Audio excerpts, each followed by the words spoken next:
தமிழ்த்தாய் வாழ்த்தை முதலில் பாட வேண்டும், அவை நிறைவின் போதுதான் தேசிய கீதம் பாட வேண்டும் என்கின்ற மரபு தமிழ்நாட்டிலே கடைபிடிக்கப்பட்டு வருவது. இது ஏதோ அவைக்கு மாத்திரமல்ல, நீங்களும் நானும் பள்ளியிலே படிக்கும் போதும் அங்கேயும் இந்த நிகழ்வு தான் நடைபெற்று என்பதை உங்களுக்கு நான் சுட்டிக்காட்ட விரும்புகிறேன். பேரவைத் தலைவர் அவர்களே, வந்தே மாதரம் பாடல் இதற்கு முன்பு முதலமைச்சராக இருந்த திராவிட முன்னேற்ற கழகத்தின் தலைவரும் ஐயா மு.க. ஸ்டாலின் அவர்கள் இருந்தபொழுது உயர்நீதிமன்றத்தில் பதவியேற்பு விழாவில் ரீசண்டாக வந்த சர்க்குலர், ஹோம் மினிஸ்டருடைய சர்க்குலர் படி வந்தே மாதரம் பாடல் முதல் முறையாக பாடப்பட்டது. அப்பொழுது திரு மு.க. ஸ்டாலின் அவர்கள் அதற்கான மரியாதையை எழுந்து கொடுத்தார்கள். இது ரீசண்டாக வந்த பிரச்சனை. அதற்கப்புறம் பதவியேற்பு விழாவில் மாண்புமிகு முதலமைச்சராக பொறுப்பேற்பதற்கு முன்பு கவர்னரிடம் கோரிக்கை கொடுத்தார்கள். அப்பொழுது கவர்னர் ஹோம் மினிஸ்டருடைய சர்க்குலரை தான் நாங்கள் ஒபே பண்ணணும்னு சொன்னார். கிட்டத்தட்ட 5 நிமிடம் அப்பொழுதே தன்னுடைய கோரிக்கை வைத்தார் பதவியேற்பு விழாவுக்கு முன்பே. அதன் பின்பு கவர்னருடைய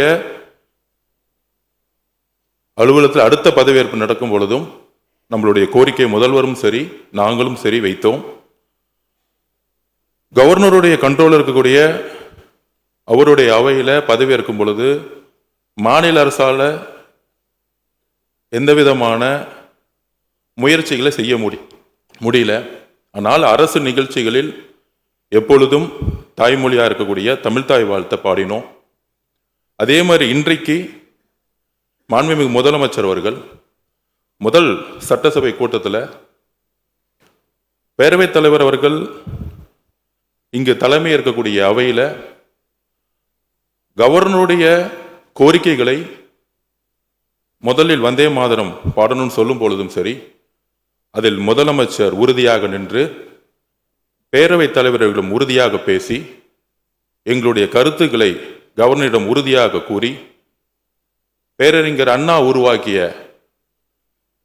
மாநில கொள்கையில் அந்த கொள்கையில் உறுதியாக இருந்து இன்றைக்கு 3-4 வருடங்களாக கவர்னர் முன்பு கவர்னரோட சண்டை போட்டு வெளிநடப்பு பண்றது ஒரு டிப்ளமசி கிடையாது. எந்த கவர்னர் புறக்கணிக்கப்பட்டாரோ அதே கவர்னர் முன்பு தமிழ்த்தாய் வாழ்த்து பாடப்பட்டது. இதுதான் தமிழ்நாட்டில் புதிய தலைமையின் எங்களுடைய முதலமைச்சருடைய மெசேஜ். நாங்கள் எப்பொழுதும் மாநில கொள்கையில் உறுதியாக இருப்போம்.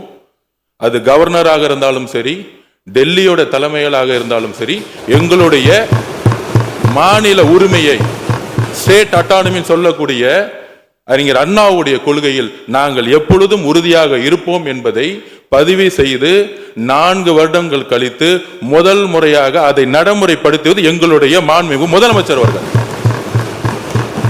ஒரு சண்டை போட்டு வெளிநடப்பு பண்றதில்லை, அதே கவர்னரை தமிழ்த்தாய் வாழ்த்து முதல்ல பாட வச்சு நிக்க வச்சு மரியாதை கொடுத்து தமிழக மக்களுடைய உரிமையை நிலைநாட்டியது இந்த அவையில்.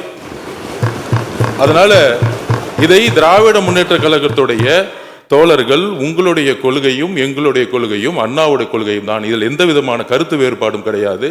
இதில் நம்ம கிட்ட எந்த விதமான வேறுபாடும் கிடையாதுங்களை நம்முடைய சகோதரர்களுடைய சட்டமன்ற உறுப்பினர்கிட்ட பதிவு பண்ணிக்கிறோம்.